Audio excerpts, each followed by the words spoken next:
I'm Amy, sex educator, somatic sex and relationship coach, and sex shop owner. And I'm April, VP of an international high-end pleasure products company and boss queen sex toy mogul. We're best friends who make our own rules about who we are as sexual beings. With everything from how to be a badass in the bedroom to top tips for bringing your relationship to the next level, we have something just for you. So sit back, relax, and enjoy the show. Don't forget to head on over to our website at shamelesssex.com for more. And for 15% off of some of our favorite sex toys, use coupon code SHAMELESSPP in all caps at purepleasureshop.com. Hey everyone. Hello, everybody. Welcome to this wonderful dark evening. It is 5:20 p.m. and already pitch black. It's true. It's Like- kind of, I get hungrier earlier when it gets dark so early. Do you want me to make you dinner? No, it's okay. I was thinking, it's got to be like 7 or 8 and it's 5. Chip, you made the best brunch yesterday. Ooh. We had I think we talked about it on the last podcast too, because this is our second day of recording podcast, but we had a brunch for all of our wonderful women who are helping to make Shameless Sex run, our interns and everything. And April makes delicious food. You were a phenomenal cook. I like to cook. Yeah, she's a real good cook. But I was slaving away in the kitchen out. But you did help. My dad helped for a little bit. Oh yeah, if you haven't listened to the last podcast, listen, because you'll learn more about April's dad and my daddy issues. And I kind of I didn't solve any. They always will exist, but I did get some resolve, and also just a bit of clarity. And I feel a little bit better about my relationship with my father. Yeah, that's big. I know, it's huge. That's really big. I feel like now I can move on to something else. Mm-hmm. Doing the work. Doing the work. Every it's about day. the work, everyone.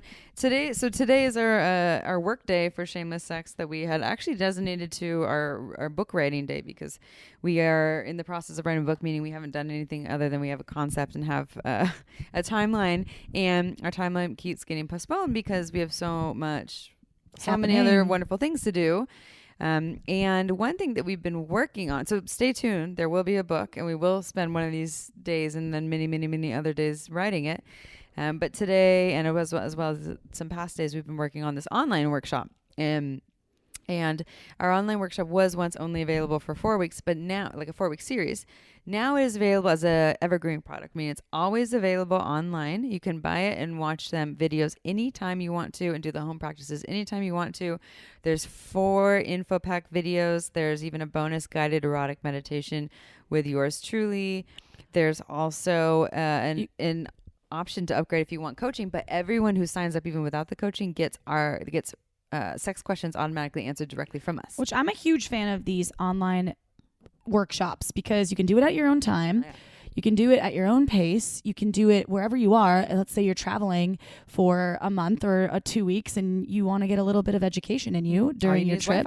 Yeah. You just need Wi-Fi and you're set, and there's pretty much Wi-Fi everywhere. So I've done several outside of creating this one, and we took a lot of time and effort, and the information that we are providing is really helpful. And there's beautiful redwood trees behind us. We're in my backyard. Yes. So, and the person that filmed it is so good. He's just brilliant. Yeah. And they're awesome. Yeah, you'll love it. So go check it out. Check it out on our website. I don't think we said the name. It's How to Be a Badass in the Bedroom. And this is for female identified folks. For this round, we'll do more videos that are in workshop series that are for other non-female identified folks as well. But this round is for those who identify as female, and it is all available online. If you go to our website and you click workshops, you go to shamelesssex.com, all the info is on there, and you essentially get the opportunity to work directly with us. It's true. Yeah, be a badass in the bedroom, yo. Be that badass. I was a badass in the bedroom this morning by myself with my vibrator. I had 4 orgasms. Hey, you could that is well, a badass. I had one, and then I had another one, and then I was like, well, how many could I have?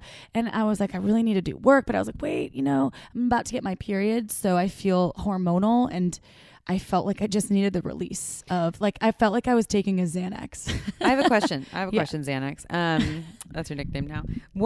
Please, I hate Xanax. Do the orgasms get stronger or weaker as they go on for you? It varies, because I felt like the first one was, if you use a scale, let's use a 1 to 10 scale, was 6. Yeah. The second one was a 8. The third one was a 4, and then the last one was probably a 9.25. Okay. Oh, the last one was still a big one. Yeah, Awesome. and that's where you do? Okay, let me ask you another question. Yeah. While you got your, well, you said you got 4. The last one was the 4th one. So after orgasm 2 or 3, you're like, I'm gonna give myself another one, but it has to be really good, and you would just keep going until you get that really good orgasm. I was just focusing on what my body would do, and I was getting really I was distracting myself with like what I needed to do, doing the typical in my head stuff, and I was like, no, focus, what's turning me on right now? And I was thinking about all these scenarios that I thought were hot, and I'm really trying to think about my partner when I masturbate now, because I feel like that helps me when I'm like getting intimate with him and in the bedroom. And so I've really been thinking about the things that he does that turns me on, and that's been helpful also. Versus what, the taxi cab porn? Versus watching porn or thinking about different things I've been like that I used to. Like when I was married, I never thought about my ex-husband when I would masturbate. When you were married, you never thought about your husband at the time? Yes. Yeah. Yes, exactly. And I think that's good. That's and fine. No, I know. I'm just trying something new. Yeah. And actually, I told my partner that because he's like, "What are you doing?" I was like, "Well, was checking emails and masturbating. To your and then he's like, nemesis. "Oh, really?" Yeah. I'm like, "Yeah, I just had 4 orgasms." He's like, "What? What did you think about? What did you fantasize about?" I was like, "Actually, I thought about you," and he didn't believe me. He's like, "No, you didn't." I was like, "No, I did." In the past, I haven't, but today I really did. And it's funny because he actually does certain things that do turn me on, and I need to be more vocal about that. I need to try to just let him know. Like when he's doing something that does turn you on, to let him know that's turning you on, so you'll get more of it? Yeah, maybe not even during, but at some point, because I haven't been really good about vocalizing that, but it was really good today when I told him, but it was over the phone and he didn't believe me. I was like, no, I'm serious. Should have FaceTime him. I know. Like you could see all this. And then I thought about when you were talking about your G-spot on the last podcast, episode. That we just recorded, and then I was like, I should try to feel my G-spot right now, because I did have the potential that I knew I could probably ejaculate, but I didn't want to deal with the sheets because I knew there was laundry already, and I only have 1 set of sheets right now. Where's that waterproof blanket I gave you? I was already in the midst. I didn't want to get out of bed, and it was cold. You gotta have that thing right by your bedside. I know. I need to put it under the bed. Actually, that's a good call. So I don't know why I don't even have one here. It's because I had a dry spell with the squirting. Where now you're in a wet spell. Yeah, now I'm in a wet spell because I found the exact spot, and here's hoping that I can continue to access that one because it's fun. It's a good time. I still need to get an under the bed restraint system now that actually fits my bed. Because you got your Cali King. Remember I called you greedy? Yeah, you called me greedy. You're greedy. I'm like, I didn't buy it. You don't need that much space. You just hang out in one corner of that thing. What are we drinking though right now? We are drinking the Margins wine, Mouvedre. Super yummy. We had the Chenin Blanc, and now we're on the Mouvedre. Yes, thank you, Megan Bell. You actually made our work meeting wonderful today. I know. We didn't this start. Is our second glass. Yeah, it's fine. I have to drive, so I'm only sipping. Yeah, it's true. It's delicious, though. So Margins wine, everyone. You've heard us talk about it on past episodes. And if you're sick of this, don't worry. We'll keep it short. But if you're sick of this, it means, and you haven't tried it yet, then maybe you should actually try it. I actually had some folks that I was working with, some clients that sent me that I was working with them. I was their their relationship coach, and they said, by the way, Margins wine's amazing. Thanks for the recommendation. I've had people say that too to me when I'm out and about. I tried Margins wine. I bought a bottle, and you can get a discount just by being a listener right now. Go to marginswine.com. Use the code shamelesssex10. Is it just shameless? I think it's just shameless. Oh, I used to know it. I have it on my phone, but try shameless 10 and to get 10% off of 3 or more. And then if that doesn't work, try shameless sex 10. And then if you buy 6 or more, try shameless 15 and you get 15% off. Yes, and it's great priced wine. It's well worth the money, and we love our local winemakers in Santa Cruz, but she does ship all over the country. I was like, does she ship to New Zealand? No, because we have listeners there. We do. Yeah, which brings me to. You have something you want to say? No. Oh, okay. So everyone, we did a survey on our website, and 107 of you answered. The survey was for, again, female. Do we say female identified? It's shameless sex 10, shameless sex 15. Oh, right. So I backtrack. I digress. It's a shameless sex 10 and shameless sex 15 for the discount on Margins wine. Sorry to interrupt. I didn't mean That's to. Good. No, this is really good, juicy information, though. I love it. We do need to know this. No, I know. We do. I used to know it. I just forgot. My dog is looking at me like, why aren't you walking me? Okay. So we have the shameless sex female pleasure survey. It's our own kind of homemade survey so this is not like a very professional research study, but it is our own thing that we just, because we have the reach to ask our listeners and find out what they're interested in. So this is just for female bodied folks who answered, who are 18 and up. 107 of you answered. So we got some really interesting info that I would like to share with all of you. So I'm just going to go through and share a little bit of what we got. So out of 107 of you, very interesting. So when we did our survey for our listeners, so this is a separate survey, and we actually try and find out who our demographic was. 600 of you answered. And I think out of that 600, most people were just identifying as heterosexual. There was a handful, or like some of them were heteroflexible or bisexual. And then we got a couple that were pansexual and queer, et cetera, et cetera. When it's just female-bodied folks, though, this is very interesting. That was when it was all genders and all sexes. When it's just female-bodied folks, the largest demographic is, so that's 38% of the 107 that answered are actually bi-curious. They're mostly heterosexual with some curiosity. The second runner-up is heterosexual, and the third runner-up is actually bisexual. So when you turn it to just women, all of a sudden you add a little more heteroflexibility in our demographic. So there's that piece. One of the questions we asked were, what are all of the ways that you have orgasms? Check all of that apply. The top ways that female body folks that answered out of 107 are having orgasms are fingers externally, my own, a vibrator or sex toy externally, and fingers and penetration at the same time. Those are the top three. Then next runner up would be fingers externally from a partner or lover, mouth or oral from a partner or lover, or penetration from a penis. I can't come. I've tried with my own, like rubbing my clit while I'm being penetrated. Yeah. Oh, while you're being penetrated. Yeah, while I'm being penetrated, rubbing my own, like I do like the aesthetics of it. For some reason, I just cannot have an orgasm from doing it, even though I love external stim. Interesting. It's so bizarre. I mean, it drives me crazy. I'm like, why isn't this working? Is this thing on? I think I'm just maybe there's sensory a lot going overload. on. Like for me, if I'm using a vibrator on my clitoris and I'm while I'm having sex with my partner, I actually have my best orgasms when they almost completely pull out, or they only leave their cock in for like 1 inch, like an inch inside, where it's just hitting the external nerve endings, and they're not even really moving. Because if they're all the way in, it almost like somehow kind of pulls at my nerve endings in a way that's distracting from the orgasm. There's something about it that it deflects. I don't know if that's the right word, but the stimulation that I'm actually getting on the clitoris from my vibrator, if that makes any sense. Yeah.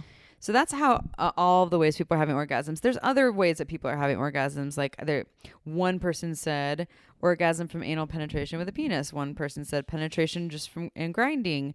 One person said fisting. Another person said fingers internally from a lover. So but these are the top ways. Okay, someone let the dog out. April's letting the dog out. This is ridiculous. If you've never gone to our Instagram and seen Monty, our dog mascot, who's also looks like a teddy bear, who's also 14 years old and is also quite obnoxious today. He's just going to scratch at the door, by the way. All right. So next question was, what is the easiest way for you to orgasm? The easiest way, there's two that are, that were the top two easiest ways, are fingers externally, my own, and vibrator sex toy. Externally. So external stimulation on the labia, clitoris, on the vulva from either a vibrator, sex toy, or fingers. That's the easiest way for the female body folks to answer to have an orgasm. The next runner up would be mouth and oral, then fingers and penetration at the same time. Okay. So interesting. So there's that one. What is your preferred way to orgasm? So this is where it changes. This is preferred, right? So we know what their easiest is and the many ways that they have an orgasm. A lot of it is external. Or if it's internal, it's actually with the combination of external stimulation. Okay. What they prefer, though, is the number one, penetration from a penis. Is what they prefer. It's not the easiest, and it's not one of the top ways they have the orgasm, but this is what they prefer. This is the first time I've heard these results, too, so I'm with the April's listeners. Learning. That's very The other top preferred way is mouth oral from a partner. Very interesting, too. Another preferred way, like the third runner-up, would be fingers and penetration at the same time. So I'm just going to make some guesses. This is a total guess, a total projection, so please don't quote me on this because I'm not a researcher. But these three things, the top things, have to do with another person's satisfaction in your sex life. Yeah, and I know that there's connection there, but these are not the easiest ways these people are having orgasm, nor are they the top ways or the most common ways they have an orgasm. But these are how they prefer. It is more difficult, in my experience, to have an orgasm with a partner than on my own. I do prefer, though, to have an orgasm with a partner. It just is harder because there's another person involved. So I am thinking about their pleasure as well. But you preferred it. So I'm not even talking about preferring, because the other questions aren't even alone or with a partner. Like they said the top ways that people are having the orgasms are either a vibrator or fingers externally on the vulva is what we're seeing. And that could be with a partner still there, right? That doesn't mean that it's alone, but that probably is more often alone. But what they're saying here is that their preferred way to have an orgasm is from a penis, is the number one. And number two would be mouth and oral from a partner, so whoever they're playing with. And number three would be fingers and penetration. So I get what you're saying, and to me, I'm just like I'm already making some assumptions that there's a lot going into play here, and yes, connection is important, and I think there's also a component that the best sex is when someone does it for us with their own body, not from a sex toy, with their penis, with their mouth, with their fingers. Then it's the best sex. It makes it great sex and connected sex. When really it actually isn't the easiest, the best or the easiest way, right? The most successful. It doesn't make the most sense for female bodies. So that was interesting. Well, but wait, there's more. Oh my gosh. So the most common way that they orgasm, similar to as above, fingers externally, and then second runner up, same thing with a vibrator, sex toy. So I just reworded those similar questions, right? How do they have their best orgasms? Like the top creme de la creme, like this is my best orgasm. Once again, penis for the winner. No way. And then the second runner up is fingers and penetration at the same time. So some sort of penetration. Third runner up is mouth oral. So this kind of, again, goes with that same idea. So penis, then penetration. So then that mouth. could be, and then mouth. So penetration could be with fingers? It's with feet. So it's fingers and penetration at the same time is the second runner. Okay. Penis alone is their best orgasm. And also coincides with what they think is what they prefer. But that's not how they're having most of their orgasms. Wow. Okay, last one that I will say, actually, oh God, there's two more. Oh my God, there's multiple categories. So I'm just giving all the results now and then we'll be done with this. Okay, so please check all that apply to you. So this one, I actually have to go look at this other thing. But one of them, I asked the question of, and these are the top things, the different statements on what pleasure feels like to them. The top statement I got is that people responded to that they identify with is I feel a lot of pleasure from penetration alone. Just having something inside of me feels amazing, which I do not identify with at all. Me neither. But I know women who do. Me too. And 55% of these people said that. Which makes sense. I think, isn't it something around 80 to 85% of most female identified folks have an orgasm externally, so that is kind of in line. They say, obviously it changes as well. But this is not though. This is essentially saying that just having something inside of your vulva or your vaginal canal, which a lot of folks don't really identify, or that I've talked to and that I don't have a lot of nerve endings inside, unless there's like a lot of the nerve endings is where I identify as it just feels amazing, right? And that's not inside. Just having something inside of me does not feel amazing. But for 55% of these people, and I know a number of women who would agree, my mom too. Hey, mom. She's like, I'm one of those women. I was like, damn you, mother. Yeah, she's lucky. Yeah. And then, so the next runner up, this is another internal piece. That is I feel a lot of pleasure when my G-spot is stimulated. 50% of the people said that too. G-spot stimulation? Yeah. From G-spot stimulation. And then another top category was I feel a lot of pleasure from external stimulation. So these are just like some other key ways that people are having yummy pleasure. And then there were some that they didn't really identify with, like, what's this one? I have a hard time feeling pleasure from penetration. I think that was that one that only 8.5% people Well, I think the takeaway from this is really, I mean, what I'm thinking is most interesting part of this survey is that we identify with penises as well. We as I'm speaking as a female identified individual, with giving us pleasure. However, it isn't the easiest, and the most common, and it makes sense because I think that there's something powerful when another energy, another physical being is involved in your sexual experience, it just adds another level and another dimension, and or multiple partners. I think that it's. I wonder what those 107 people, and if can this survey still be taken by other folks? Yeah, it's on our website. If you go to our homepage, you can still. It's just go down to the bottom of the homepage. Give us more information, listeners. That would be great to assess. And it's interesting though. Like the results are also baffled me, because if 55%, I feel a lot of pleasure from penetration alone, just having something inside of me feels amazing. If that is true, then it would make sense when they say their best orgasms are from a penis or from having something inside of them, right? But that's not their most common or their easiest. It has nothing to do with those things. So like there's something else going on that is beyond the actual physical experience, and that is happening with the mind's conception or perception is what I meant to say of what it thinks is supposed to happen or is the most attractive. And then I'll just say my last two and I'll be done. Okay, so my last two, how do people have their first orgasm? 41% said exploring with their own hands, and 33% said rubbing objects on my genitals when I was a kid. April is one of them. I did. Most of them did not say their first penetrative sex experience, although 8 people did, but that's only 7% of them. And last one, what phrase best describes your typical orgasm? The top one is pleasurable contractions in the genitals. We kind of assumed that would be it.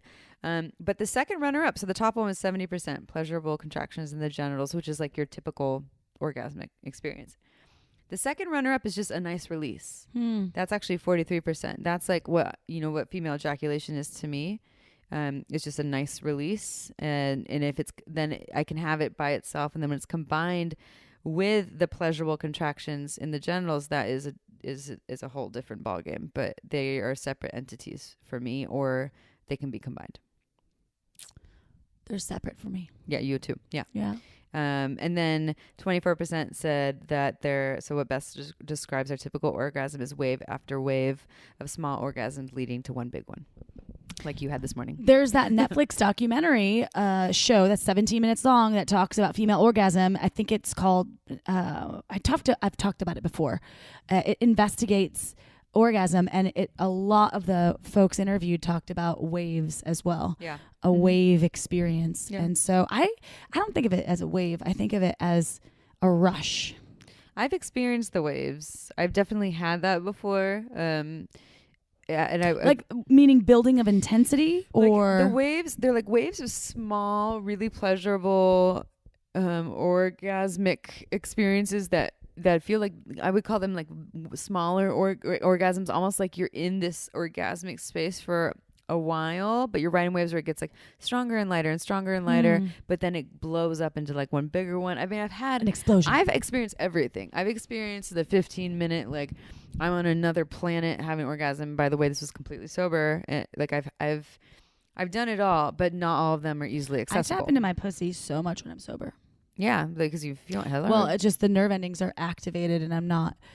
I don't know. I get out of my head though when I have a little bit of wine, or if it's cannabis, I'll get out of my head more and more feel the actual touch. Yeah, I think that sober sex though really does. You can have stronger connection to your pussy. Yeah.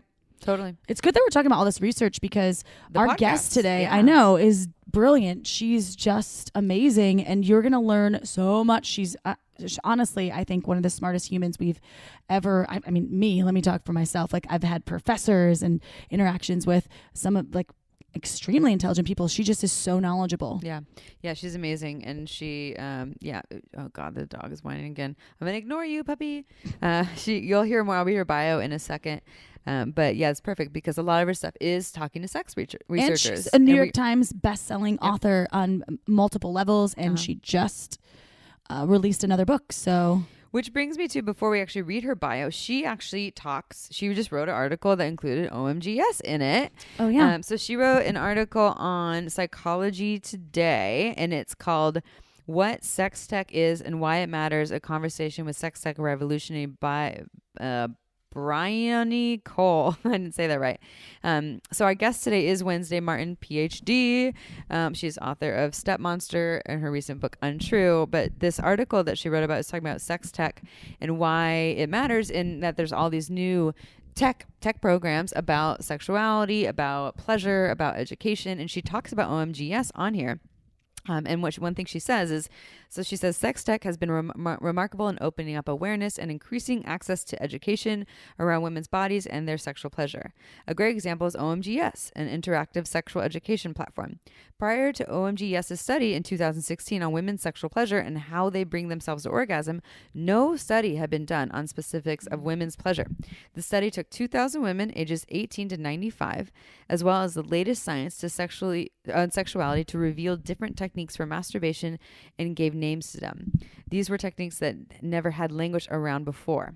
So this is was revolutionary. That, and I mean, we've seen that for our own use with OMGS, and then people that we've sent it to, our own clients and fans advocate for it. Yeah, because it is so mind blowing. Yeah, it's amazing. So you've heard us talk about this, but if you want to learn more about what Wednesday Martin has to say, go to Psychology Today and look up what sex tech is and why it matters. You can learn more about that, and go check out OMGS. Go to omgs.com/shameless.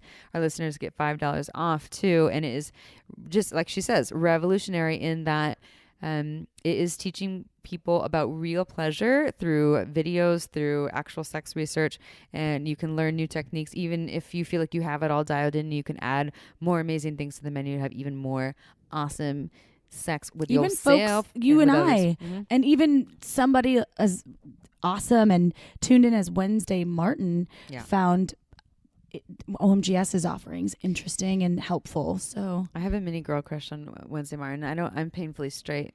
She's beautiful and she's so intellectual. I'm like kind of sapiosexual. Like I like brains. I'm really, really attracted, and not like unapproachable folks. So those ones that like there's some folks that I'm intimidated by. I'm not wouldn't be sexually attracted to them for that. But for people who are like outgoing and sweet and, brilliant on top of that, I'm like, oh. Personality is everything for me. Everything. And she's also, well, soon you'll find out if you're listening right now, she's so relatable and just a wonderful human to interact with. Yeah, she's wonderful. Yeah. So should I read her bio? Please. Time. All right, everyone. So Wednesday Martin, Ph.D., and she actually made a point to say that she doesn't put that there to be a snob, but Wednesday Martin, Ph.D., is a writer and feminist cultural critic. She is the author of 7 books, including her instant #1 New York Times bestseller, Primates of Park Avenue, and her recent book, Untrue, Why Nearly Everything We Believe About Women, Lust, and Adultery is Wrong, and How the New Science Can Set Us Free. She has written for publications including the New York Times, The Atlantic, and the Journal of Sex and Marital Therapy. She has appeared on Good Morning America, The Today Show, CNN, the BBC, NPR, and more to discuss her work on gender, motherhood, female sexuality, and popular culture. To learn more, visit WednesdayMartin.com. And here we go.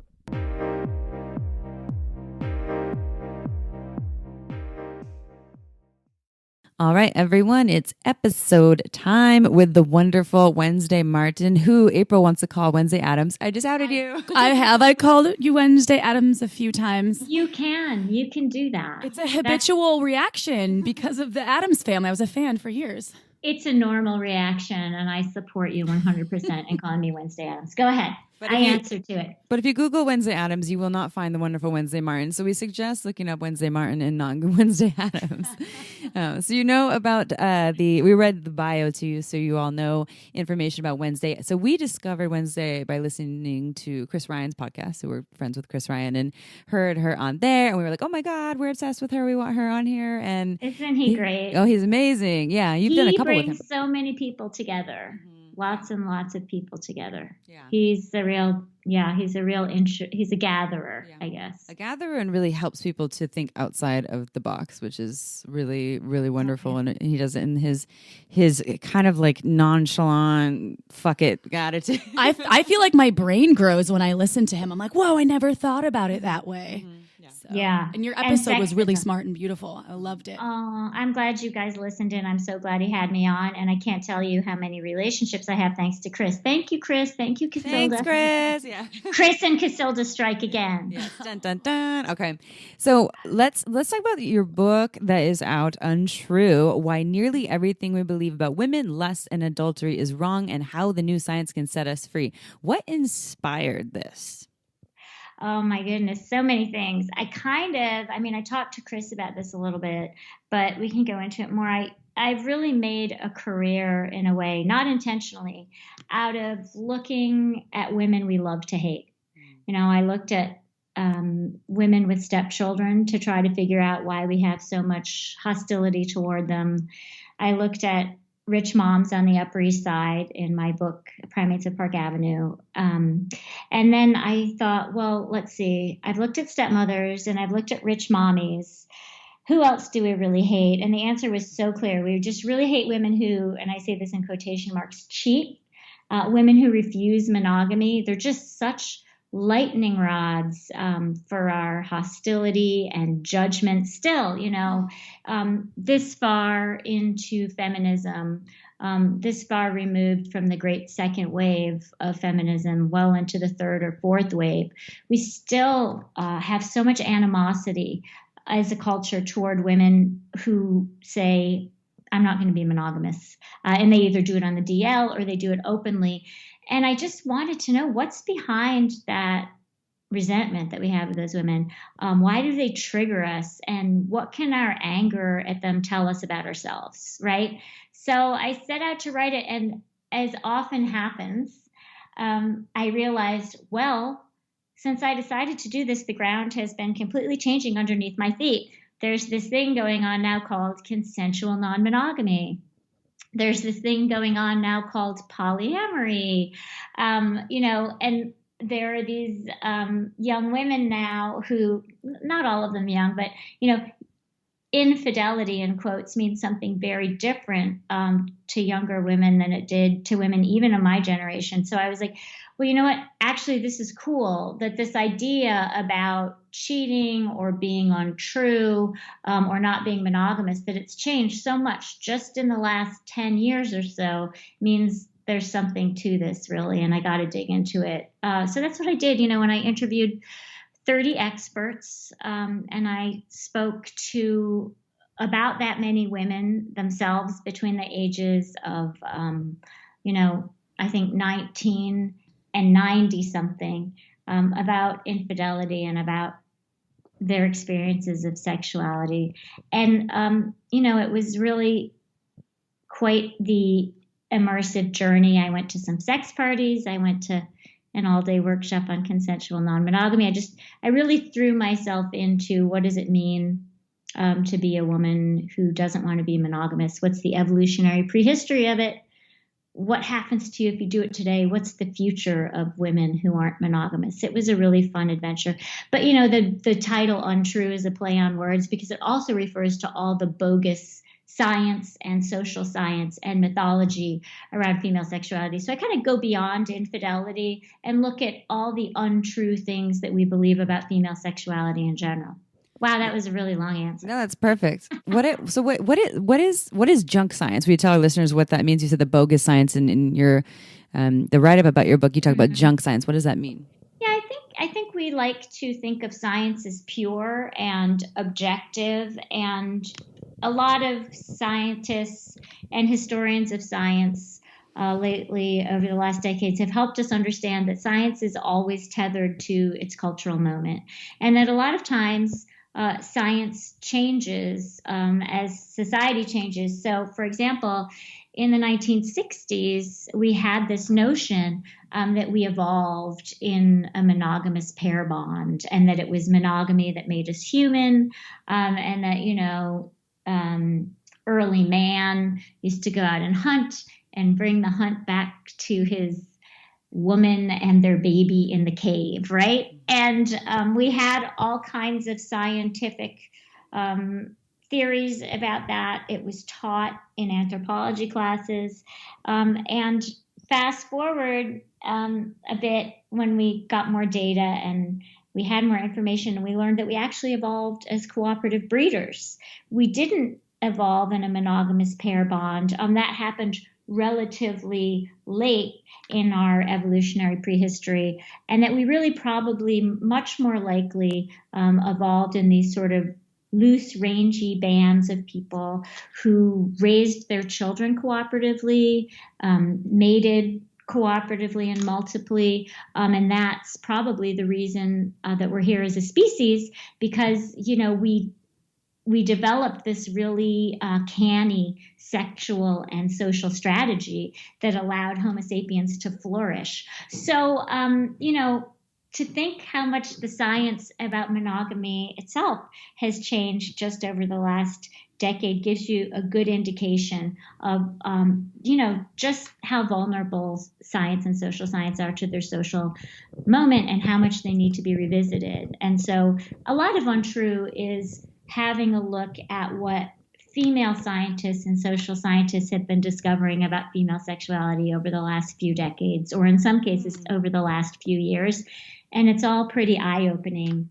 I just like to say that, the more women who get into social science, whether it's, sex research or primatology or sociology, the more, it's not that guys were not doing a good job, but it's that women come into these fields and they sort of bring new forms of empathy and curiosity, and they kind of bring new priorities and just, like I said, curiosities to the science and social science, and just enhance it in that way. So that's been happening over the last decades, and I really wanted everybody to know about it, whether you're a Cosmo reader or like a New York Times book review reader, or, whatever it is, whether you read Refinery 29 online. I wanted women and men to have access to this information.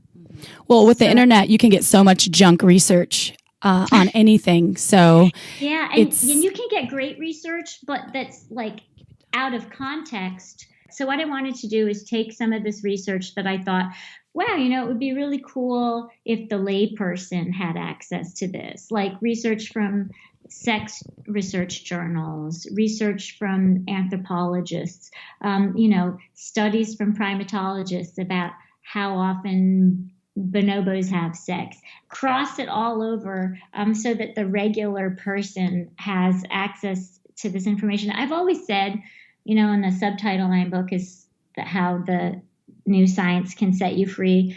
I just think science belongs to everybody, and you have to make it relevant to people. And when you do, it will really blow their minds and help them understand themselves better. So that's what I tried to do with Step Monster. In Primates of Park Avenue, I used a lot of evolutionary biology and cultural anthropology to explain maternal behaviors. And now I'm trying to do that with female sexual behaviors in Untrue. So obviously you talk a lot about how human beings developed a lot of our sexual characteristics, our traits from primates, right? That's a huge part of your research. And bonobos in particular, which Chris Ryan talked a lot about as well, they're our closest primate relative, and other species as well. But can you talk a little bit about how they inspire this newer perspective on female sexuality? Yeah, what a great question. Thanks. I always like to talk about bonobos. So a lot of people have heard about bonobos. Yay, bonobos. A lot of people know about bonobos. If you don't, bonobos look like chimps, except they're a little bit taller and slimmer. Bonobos in the wild are only found in Democratic Republic of Congo.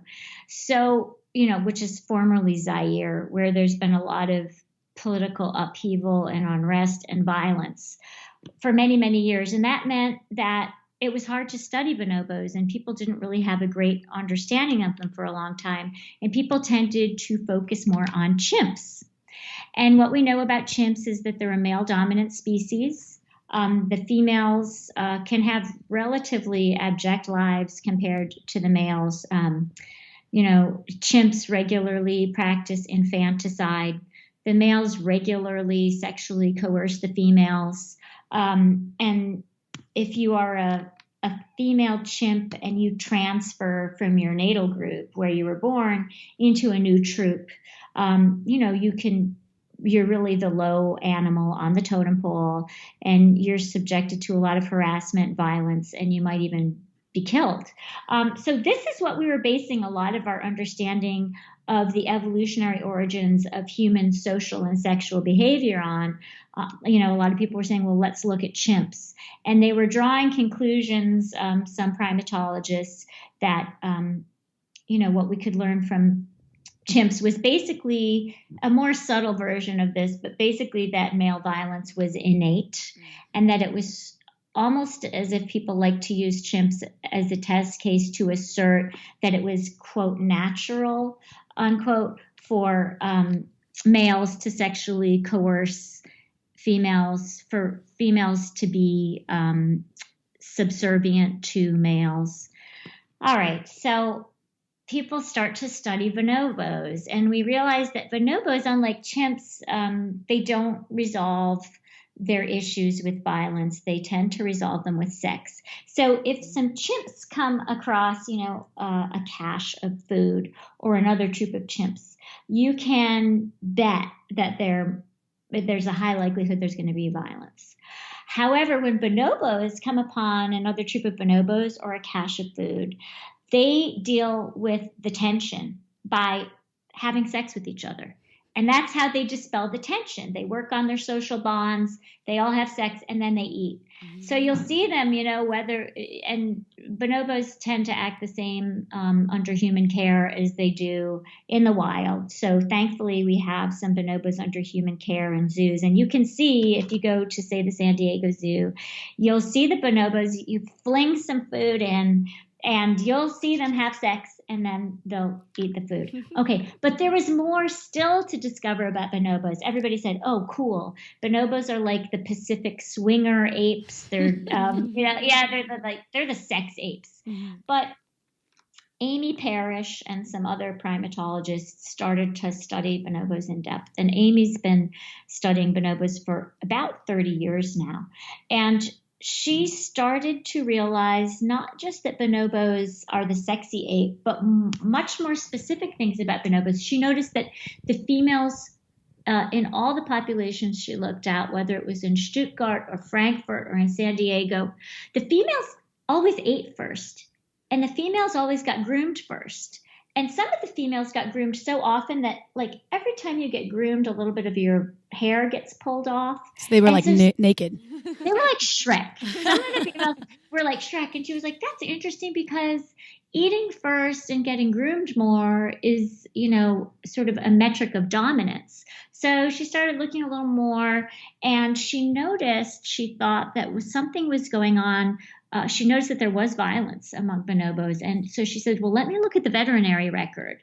And in 25 cases of near lethal violence or serious violence, the violence was always inflicted on males by females. She noticed that males almost never tried to aggress against females, which is completely the opposite of chimps. There were no attempts at infanticide. There was no infanticide. And that the males did not attempt to sexually coerce the females. She's like, what's going on? It's almost like we have a female dominant species. Yeah. So she tried to put that idea out into the world, and there was tremendous resistance. And some people said, well, it's not that. It's more that bonobos don't really have a hierarchy. And some other primatologists said, this is my favorite one, some primatologists who said, bonobos, it's not that they don't have a hierarchy, and it's not that they're a female dominant species. It's that the males let the females think that they're dominant. That's what I like to call bending over backwards science. Mm-hmm. So there was this tussle. Meanwhile, we had to get at the idea of why. Why does this happen? If bonobos and chimps are both so closely related to us, how can they both be so different? And it was a lot of different things. But one thing that Amy noticed is that when male and female bonobos, when a female was simultaneously solicited by a male and another female, in other words, you're a female bonobo, life is pretty good because this can happen pretty often. Pretty often when you're a female bonobo, another female bonobo and a male bonobo will come up to you at the same time and put their arms around you, because that's how a bonobo solicits for sex. They put the arm around the other bonobo. And then Okay. you wanna, and then you either kind of walk away or you get down to it. Whenever and other primatologists noticed this as well. So it wasn't just Amy Parrish who noticed it, that the females, when they were solicited by both the male and female at the same time, the females were overwhelmingly likely to choose to have sex with the female. And they seemed to really enjoy this. And what primatologists discovered is because female bonobos have these externalized, they seem large to us, clits, right? So the female bonobo clitoris is forward facing, it's up high, and it's very externalized. And so when they press them together, as they do, and it's called G to G contact, genito-genital contact, they're often like shrieking and getting really into it. It seems to feel really good. So the hypothesis was, well, they do that with each other more often than they do it with males because it feels good. But there was another thing that happened as well. When the females had sex with each other, they were building a social bond. And they were doing it often enough that the females become intensely socially bonded with each other, and they build a natural power base through sex and are able to dominate the males to such an extent that the females eat first, the females get groomed more, the males almost never attempt violence against the females. If they do, they learn really quickly that they can't do that. And the males do not sexually coerce the females. However, Amy Parrish noted that the females sexually coerce the males. And she told me that it is not infrequent that she has seen females insist and solicit a male who's resistant over and over and over until he's just worn down, and then have sex with him, and he will give distress vocalizations and try to get away. So what does this tell us about this narrative that we had for a long time, that men were naturally sexually dominant over women, that male sexual coercion of women was to be expected, and that it was to be expected that males basically used power to control females in many species, including humans, right? Amy's work really forces us to rethink this. What does it mean that our closest non-human primate relatives are basically living in a lesbian matriarchy that is the original hookup culture? Yes. Something for us to think about. So in UNTRUE, I talk about bonobos a lot, and then I take my readers to a party where women act a little bit like bonobos. I take them to an all-women's roving sex party called Skirt Club, where most of the women they identify as a 2 on the Kinsey scale, meaning like mostly heterosexual. And a lot of them are married to men or in long-term relationships with men, but they like to go to these roving parties called Skirt Club. And they're having these kind of thrilling, exciting, one-time sexual experiences with other women. And I believe building a power base while they do it. So, UNTRUE's like that, using the primatology and then applying it to humans, showing us how the science is really relevant to what we do ourselves. And that all-exclusive, all-female sex party, it's not Squirt Club, it's Skirt Club? Is that? I thought you said Squirt Club. I was like, I love this. That would be really cool also. I think Squirt Club could be a sub-party within Skirt Club, and for all I know, it already is. But I went to Skirt Club, which, is a roving sex party started by a woman who calls herself Genevieve Lejeune. And she's from London, and she used to go to these sex parties with her male partner. She's now married to somebody else.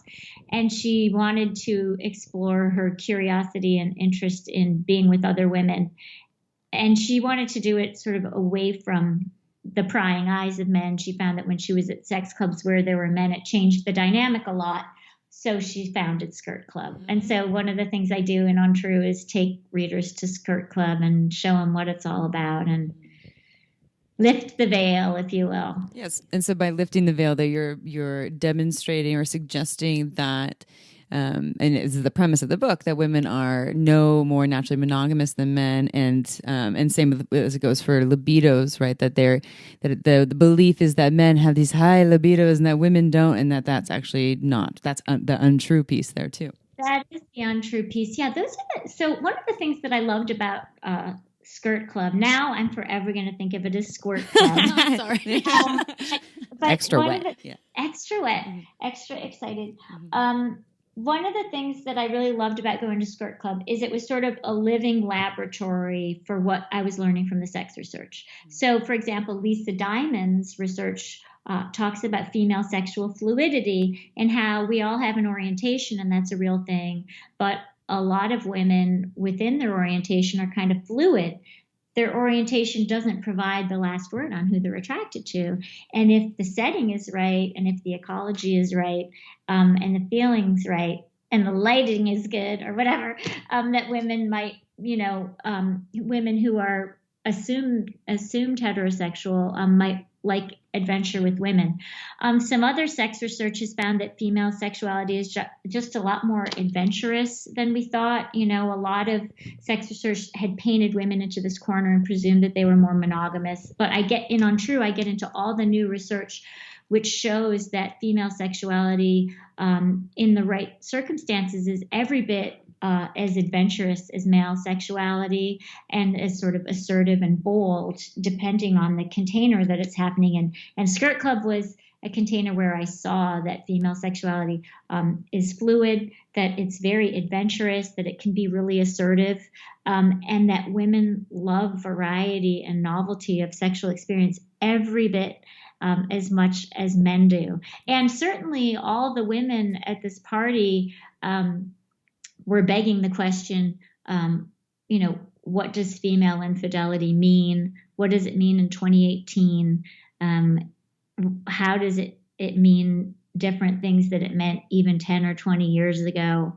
And where is it going? Some of these women tell their partners that they're going to Skirt Club. Some of them don't tell their partners. So it is, like I said, a fascinating living laboratory of female sexuality. And I wanted readers to understand it, and sort of, you can give people the sex research and the primatology and the anthropology, and it's all really interesting, right?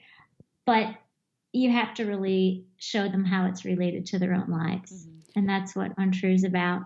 You talked about on Chris Ryan's podcast too, and I listened to it and I loved it. And you talked about the female erection in the morning and how there is extra blood flow. And I'm happy that you mentioned that, because I wake up with a female boner. Wake up with a girl boner, as August McLaughlin calls it. Yeah. So August McLaughlin wrote this great book called Girl Boner, and I presume, I haven't read it, although I think she's terrific, but I presume that she gets into what I get into in Untrue, which is the research of Dr. Helen O'Connell, right, who's an Australian urologist, who, when she was doing her surgeries, she was always told, okay, be super careful when you're doing this urology surgery not to damage the nerve supply to the penis, because then the guy won't have sexual sensation, and that would be a disaster. Agreed, right? That would be a disaster. So she started to ask, okay, how do I protect the nerve supply to the clitoris? And her colleagues and teachers basically said, we don't know. And so that got her thinking, what is the nerve supply to the clitoris? And people basically said to her, well, with very little institutional support and funding, why don't you figure that out? So for many years, Helen O'Connell did try to figure that out. And ultimately, you guys are probably well aware of this. In 2005, she wrote a paper that was published in the United States, and she revealed the entire internal structure of the female clitoris, right? So we had thought that it was this little button, and Helen O'Connell revealed that the part that you can see with your naked eye is really just the ticket to the roller coaster. And almost all of the clitoris is internal, and it's amazingly dense with nerve receptor cells, that it's just there to enhance sensation and to help us be orgasmic and multiply orgasmic.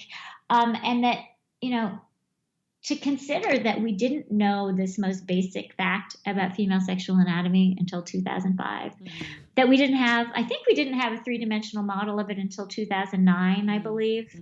I always like to say, okay, here's why I'm a feminist. We sent a man to the moon, put a rover on Mars, and mapped the entire human genome before we understood female sexual anatomy. You know what? You know why? Because those were our priorities. So that's pretty sobering, and it's pretty much of a bummer, but I prefer to look at it as, and in spite of that, nevertheless, Helen O'Connell persisted, and granted it happened at a late date, but now we know what we know about the clitoris thanks to her, thanks to Mal Harrison, thanks to August McLaughlin, thanks to all these other people helping cross the information over. But I just said, you've got to be kidding me.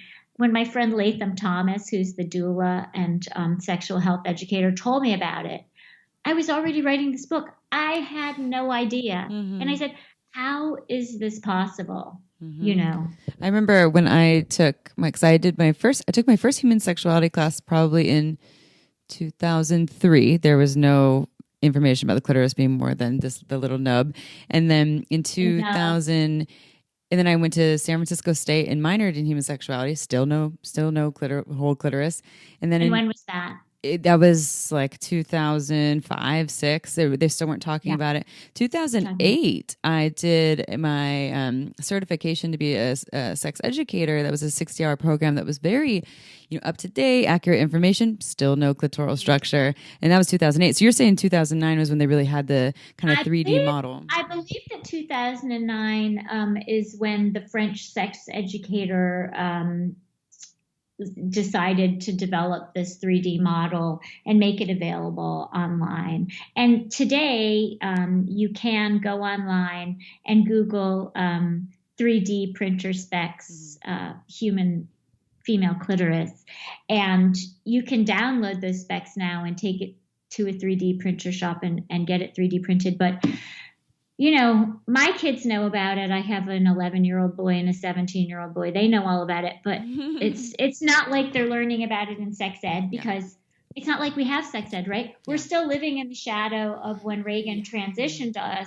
into abstinence-only sex, quote, education, miseducation, really.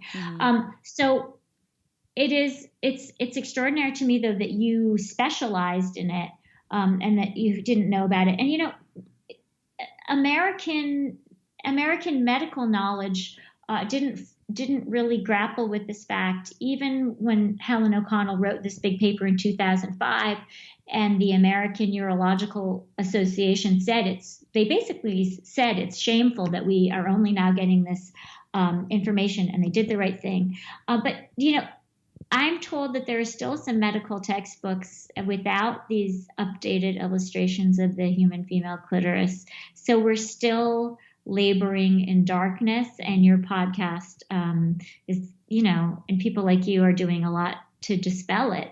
But it just shows you, like, we really don't know who women are sexually. And there's something wonderful about that and something terrible about it. And in Untrue, I sort of focus on how wonderful it is and what an opportunity it is to cross over the new science, but it can feel discouraging sometimes. What do you say for discouraging? And I banged my head on my desk. Like, oh God, sometimes I do that. Definitely do that too. It's like 2 steps forward, 1 step back, sometimes 3 steps back. How do we end up here again?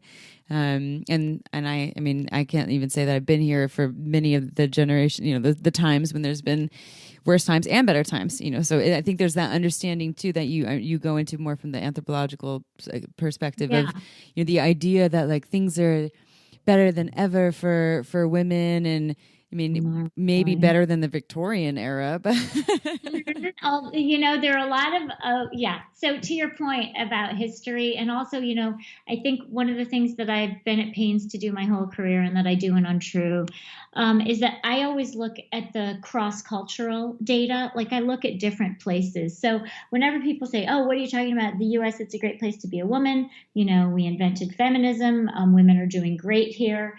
When you look at the cross-cultural data, you see that there are places in the world where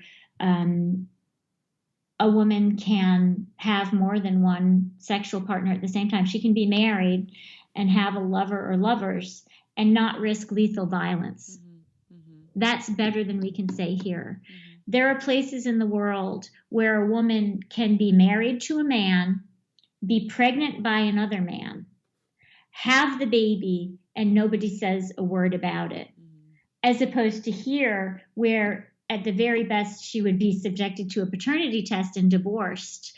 And filled with shame. And filled with shame, right. So when we look at the cross-cultural data, we see that it really is very inaccurate to say we have it great here, we're enlightened, it's better to be a woman here than anywhere else in the world. In fact, in this country, women have relatively low rates of female labor force participation. We have relatively low rates of female political participation. I mean, we did an amazing thing in the House recently, but we still, compared to the rest of the world, we rank something like 100th out of 200 countries for female political participation, and something like 86th out of 180 countries for female labor force participation. And women in this country can be subjected to lethal violence for exercising sexual autonomy.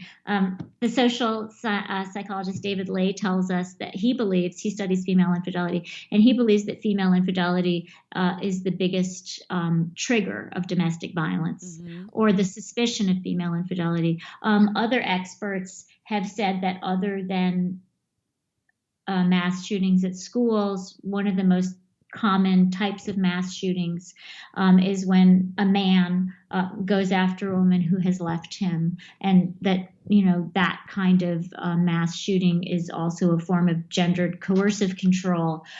So in both of those examples, and so they go after the woman and anyone who happens to be with her at the time.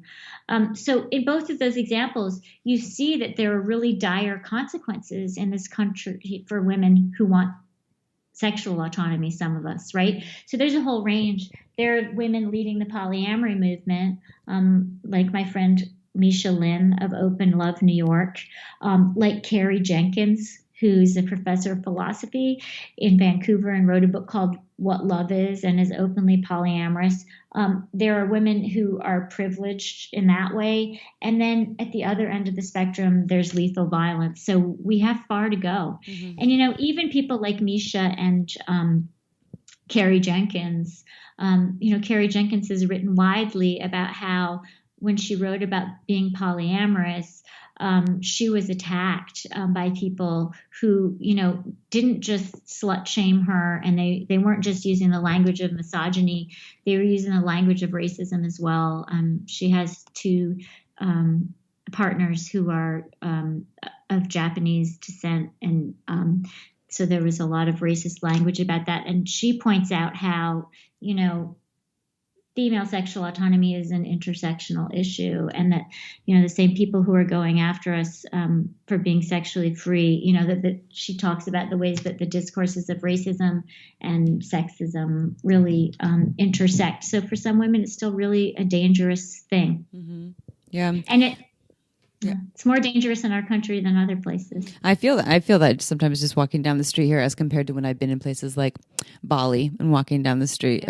Amsterdam. I felt much safer just walking there, in the way that people approached me, spoke to me, looked at me. It just a very different energy to it. So I know that we're moving forward ish off and on in certain areas, and there's some places where we have so far to go.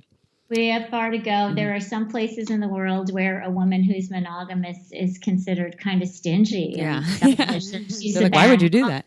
Didn't Yeah. you? Was it you who talked about there's a culture or a tribal culture of people where I think it was you where there was the men as a rites of passage when they were younger had to learn how to pleasure a woman and bring her to orgasm. Did you say something about that? I talked, no, I didn't talk about that, but I talked about how in the Amazon basin, there are these cultures called partible paternity cultures, where they believe that it takes several men to create a baby. And so there's one man whose sperm creates the baby's head, for example, and one man whose sperm creates the baby's body, and then another man whose sperm creates the baby's arms and legs. The more sperm, the better. The more sperm, the better. Yeah. But also what happens is this means that women are encouraged to have multiple sexual partners before and during their pregnancies.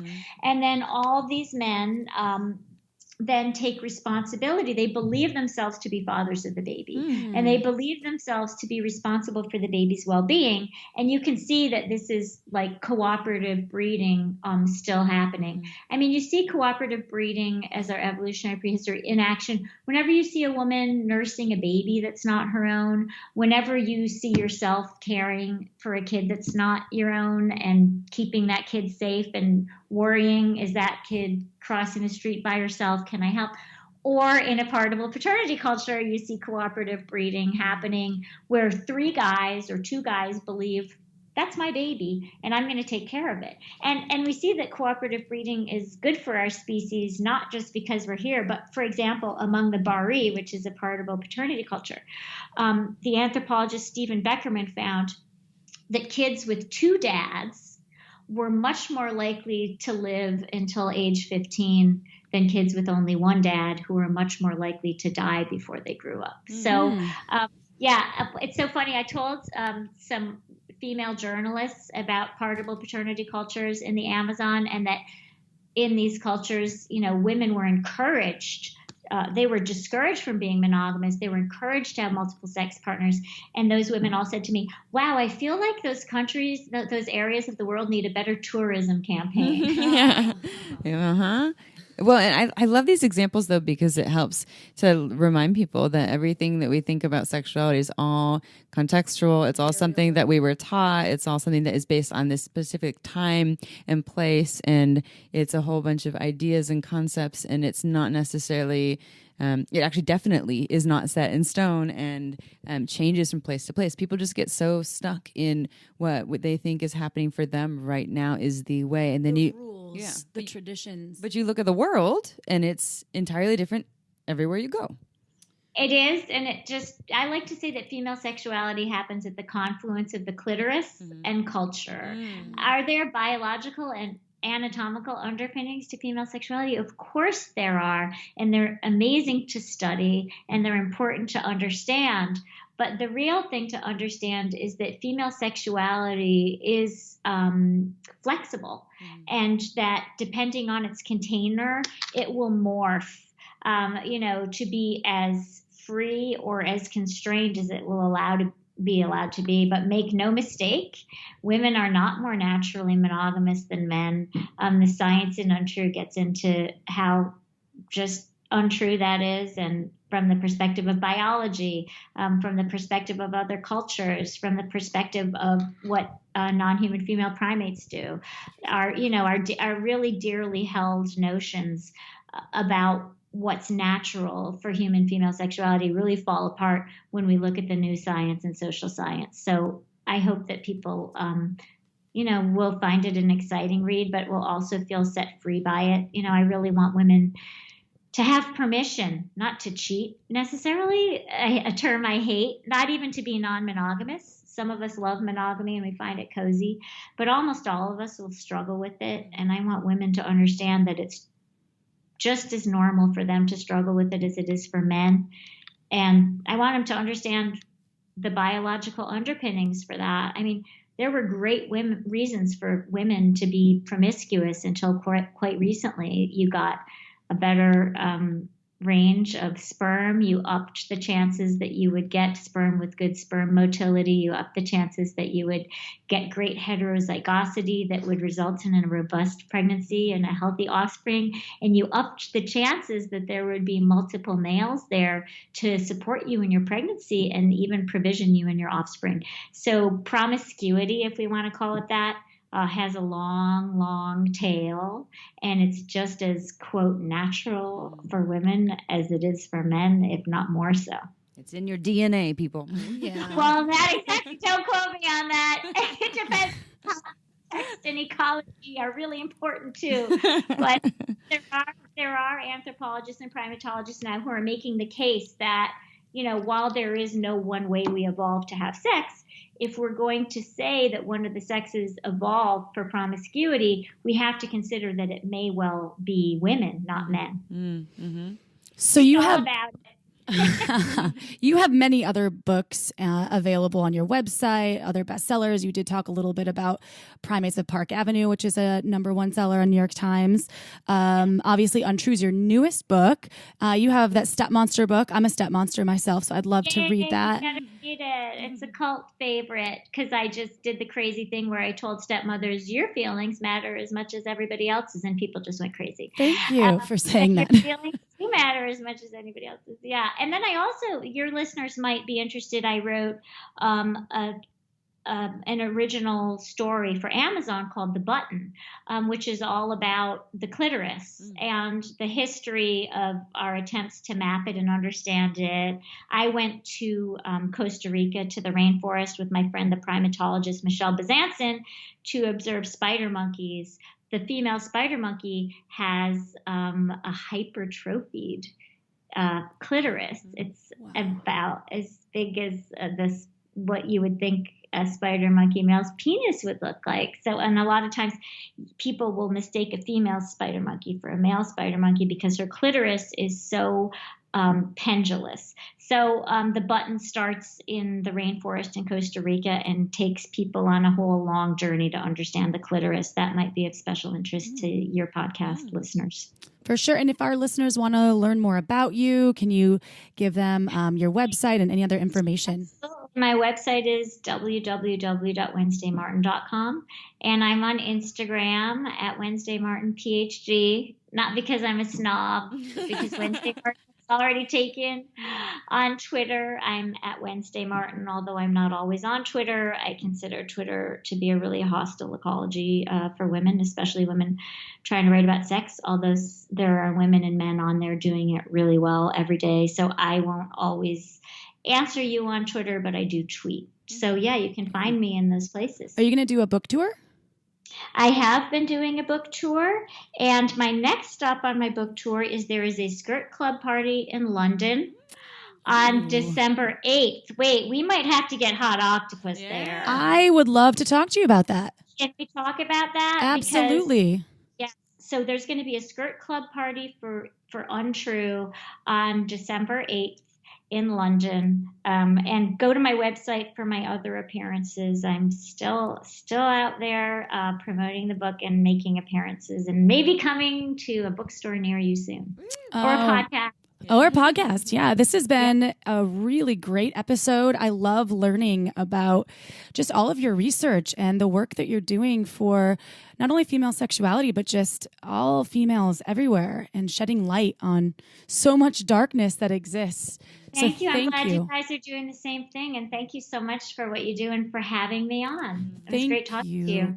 Wednesday, we hope to see you soon. To our listeners out there, thank you for tuning in. We'll see you next Tuesday, everyone. Ciao for now.